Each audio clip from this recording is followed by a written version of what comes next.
It happens in seconds. One moment you're arguing, focused, sharp, completely aware of what you're saying.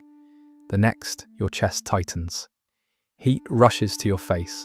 Your throat locks up like someone flipped a switch inside your body. And you already know what's coming. Because this isn't your first time. Maybe it's with your partner. Maybe it's your boss. Maybe it's a parent who can still make you feel 12 years old with one sentence. You're not sad. That's the maddening part. You're angry. You have a point. You have facts. You have every right to speak. You're trying to stay calm, sound confident, hold your ground like an adult. But then, your voice starts to shake. Your eyes sting. And before you can stop it, tears. Hot, furious tears that don't match what you're feeling at all. Inside, you're screaming, "No, don't do this, not now." Because the second you cry, it feels like everything you say loses power. Like your argument collapses into one ugly label, too emotional. And the other person, usually, confirms it, maybe with a sigh, maybe with a smirk. "Why are you crying? We're just talking." Just talking. As if your body isn't in full panic mode. As if your nervous system isn't hitting overload. As if you're not trying your hardest to be heard without falling apart. And that's the worst feeling of all, when you're not losing the argument, but your body makes it look like you are. If this has ever happened to you, I need you to hear this clearly. You are not weak, you are not irrational, and you are not broken. This reaction has a name: angry crying.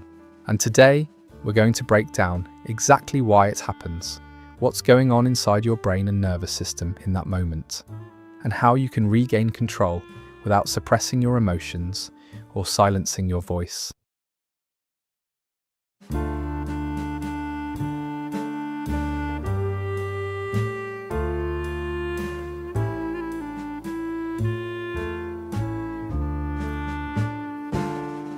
Let's clear something up right away. Crying is not the same thing as sadness. We've just been trained to think it is. From childhood, we're taught this emotional equation. Tears equals grief. Tears equals weakness. Tears equals you can't handle it. But biologically, crying isn't an emotion. It's a function. It's a pressure release system built into your nervous system. Think of your emotional capacity like a cup. Every day, different emotions get poured into it. Stress, frustration, disappointment, anxiety, anger. And most of the time, you manage, you cope, you keep it together. But then something pushes you over the edge. Not because you're fragile, but because your system is overloaded. And when that cup overflows, the body has a limited number of exits. Some people explode into yelling. Some people go cold and shut down. Some people freeze and can't speak. And some people cry.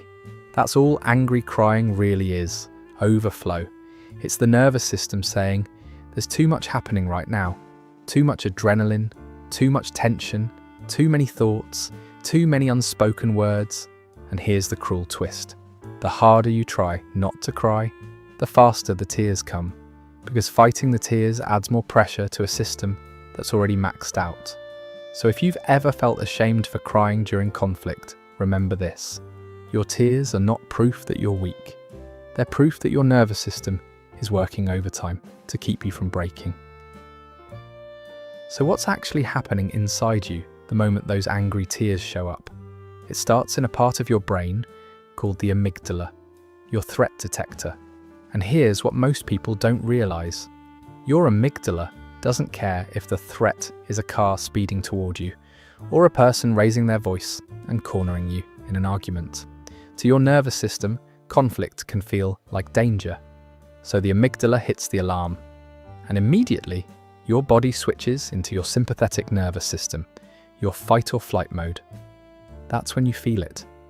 Heart racing, muscles tightening, jaw clenching, heat rising, adrenaline flooding your bloodstream.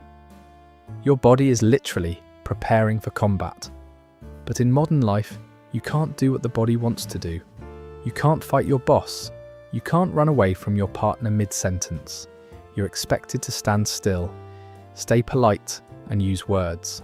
So now you have all this survival energy trapped inside your system with nowhere to go. And this is where the angry crying begins. Because while the sympathetic system is slamming the gas pedal, your brain recognizes something else. This level of stress is becoming unsafe. So it activates the other side of your nervous system, the parasympathetic nervous system, the part designed to calm you down. This is the emergency brake. It slows your heart rate. It tries to bring your body back to baseline. It pushes you toward regulation. And one of the fastest regulation tools your body has is tears. Emotional tears are different from the kind you get from dust or wind. They're loaded with stress-related chemicals, and the act of crying itself helps shift your body out of high alert. So when you angry cry, it's not random. It's a biological tug of war. One system screaming, defend yourself, while the other says, calm down before you snap. Your body isn't betraying you. It's trying desperately to keep you from exploding, collapsing, or doing something you'll regret. Those tears aren't weakness. They're your nervous system hitting the emergency release valve. Most people have heard of fight or flight, but that's not the full story. Because for a huge number of people, especially the ones who cry when they're angry, the nervous system doesn't choose fight, and it doesn't choose run. It chooses something quieter. Freeze. Freeze is that moment when your mind goes blank. Your throat tightens. Your body feels heavy, and suddenly you can't access the words you know you have. You're not weak. You're not stupid. You're not losing. Your nervous system is doing exactly what it learned to do under threat. Stay still. Don't make it worse. Don't provoke them. And then there's fawn, the one almost nobody talks about. Fawn is when you start trying to keep the peace at all costs. You soften your voice. You over-explain. You smile when you're furious. You say, I'm sorry, even when you're not. Not because you agree, but because some part of your body believes conflict is dangerous, and survival depends on calming the other person down. This is why angry crying can feel so confusing. Your anger wants to push forward, but freeze clamps your throat shut, and fawn tries to de-escalate by surrendering your power. So now you're caught in the middle. You're trying to stand up for yourself, while your nervous system is pulling you back into safety mode. And that internal split, anger versus survival, is a perfect recipe for tears. Here's the truth that changes everything. Some people don't cry when they're angry. They go cold, they shut down, they disappear emotionally. That isn't strength either. It's just another nervous system strategy. And once you recognize your strategy, freeze, fawn, fight or flight, you stop blaming your character and start understanding your biology. Now here's where it gets really important. If you cry when you're angry, it's not because you can't handle conflict. It's because there are layers underneath that reaction. And if you don't know which layer is driving it, you'll keep trying to fix the wrong thing. So I want to give you a map, a diagnostic stack. Think of it like 5 levels that can all lead to the exact same outcome: tears during conflict. Layer 1, biology. This is pure nervous system overload. Adrenaline, cortisol, high arousal. Your body gets flooded too fast. Tears are the release valve. No trauma required. No personality issue. Just physiology. Layer 2, sensitivity, trait. Some people are born with a more reactive system. They process more information, more deeply, more intensely. So confrontation doesn't just feel like words, it feels like impact. For them, crying is a predictable response to overstimulation. Layer 3, conditioning, learned repression. This is the I don't get angry person. You swallow irritation, you stay polite, you keep the peace, but none of that anger disappears. It gets stored. So when conflict finally breaks out, you're not just arguing about the dishes or the deadline, you're releasing months of unspoken frustration. The dam doesn't crack, it explodes. Layer 4, attachment. This is where anger gets tangled with fear. If you grew up learning that expressing needs leads to punishment, rejection, or abandonment, then standing up for yourself doesn't just feel bold, it feels dangerous. So even while you're angry, another part of you is thinking, what if they leave? What if they turn cold? What if I lose love? Those tears aren't sadness, they're vulnerability leaking through. Layer 5. Trauma. This is when conflict triggers the past, a certain tone, a certain look, being interrupted, being cornered, and suddenly you're not just in today's argument, you're back in an old emotional memory. Your body reacts like it's happening again, and that's why you can cry even when you're trying to stay calm. So here's the takeaway. Angry tears are not one simple problem. They're a symptom with multiple possible roots. And the moment you identify your main layer, biology, trait, conditioning, attachment, or trauma, you stop shaming yourself and you finally know where real change has to begin. Here's a truth most people never consider. Sometimes you think you're crying because you're angry, but anger isn't the whole emotion. It's the surface. Under angry tears, there are usually two deeper forces that hit harder than rage: shame and helplessness. Because in conflict, it's rarely just, "I'm mad." It's what the argument means. Anger says, "This isn't right. This needs to change." It's an activating emotion. It wants action. Shame says, "Something is wrong with me." And shame doesn't want action. It wants disappearance. This is why tears come so fast when someone talks down to you, laughs at you, or calls you dramatic. It's not the disagreement that breaks you. It's the humiliation. The moment you feel small, your nervous system flips into status threat, and shame leaks out through your eyes. Then there's helplessness, the silent killer. Helplessness sounds like, no matter what I say, they won't hear me. This is unfair and I can't stop it. That's the bridge between anger and tears. Because anger believes you still have power. Helplessness is the moment your brain realizes you don't. So if you want to gain control, you have to ask a better question than "Why am I crying?" Ask this instead: what am I actually feeling underneath the anger, shame, helplessness, fear, or all three? Because the moment you name the real emotion, the body calms down, it stops fighting a shadow, and suddenly your tears don't feel random anymore. They feel like information. This is where a lot of people get confused, especially if you've been told your whole life that you're too sensitive. Because sensitivity can come from two very different places. One is a trait. You might be an HSP, highly sensitive person. Your nervous system naturally picks up more detail. Tone, facial micro-expressions, emotional energy, the meaning behind words. You don't just hear an argument, you feel it in high definition. That's not weakness, that's wiring. But the other source is trauma. Trauma creates what's called hypervigilance, a nervous system trained to scan for danger. Not because you're sensitive by nature, but because at some point, being unaware wasn't safe.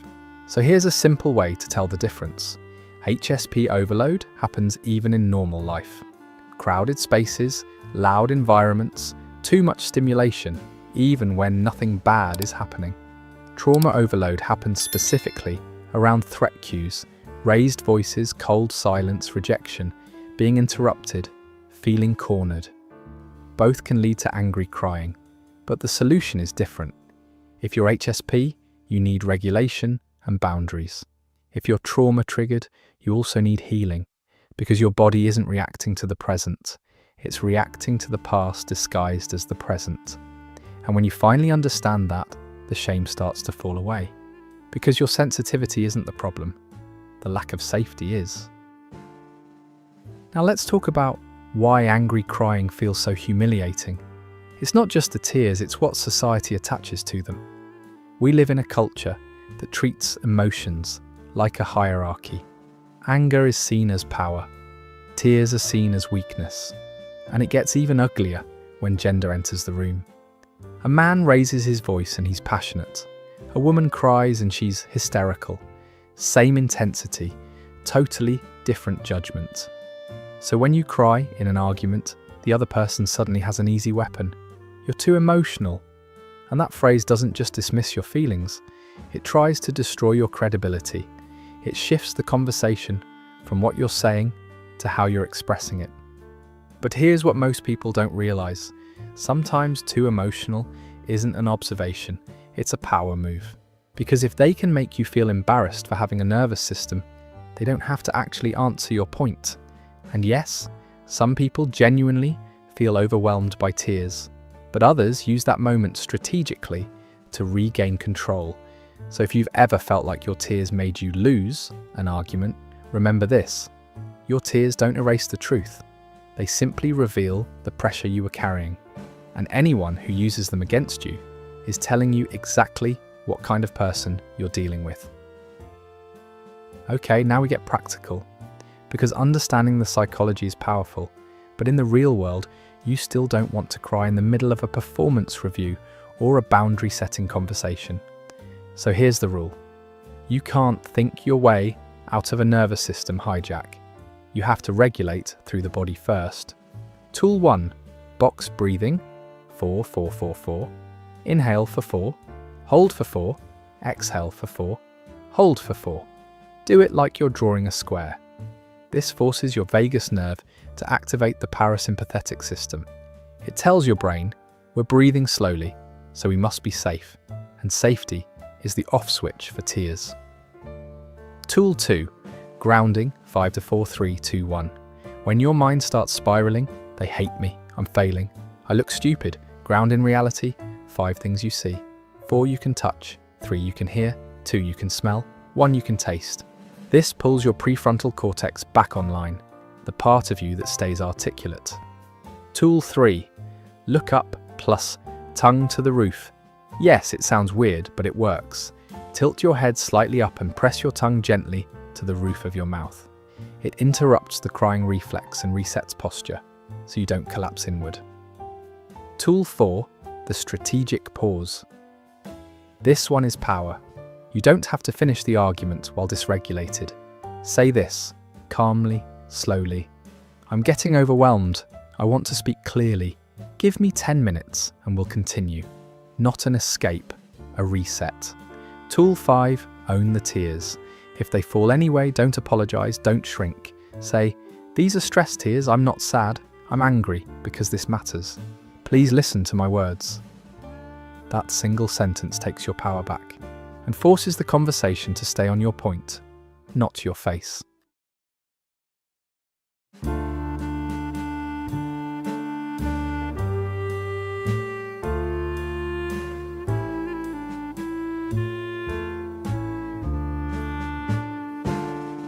Now here's the part that actually changes your life long term, because angry crying isn't something you fix by forcing yourself to be tougher.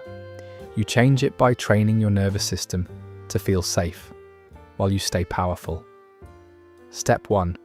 Train before the conversation. Most people only react in the moment, but control is built before the trigger. Before any difficult talk, do this.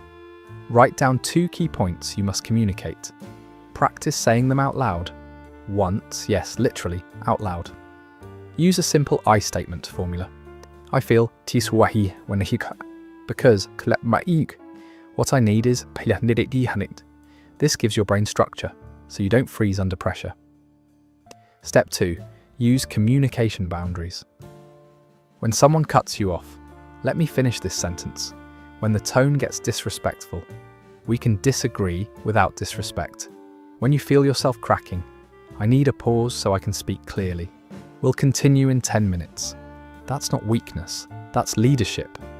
Step 3. Know when it's bigger than an argument. If angry crying happens constantly, at work, in relationships, and you also get panic, shutdown, or emotional flashbacks, that's not being sensitive. That's a nervous system carrying unresolved stress. Somatic therapy, trauma-informed therapy, or coaching can help retrain that response at the root. And finally, remember this. Your tears do not cancel your truth. They prove you're fighting to be heard. If this video hit you personally, leave a comment. Do you cry when you're angry? And what triggers it most? And if you want more deep dives into the psychology of being human, subscribe to the channel, and I'll see you in the next one. Thank you for watching.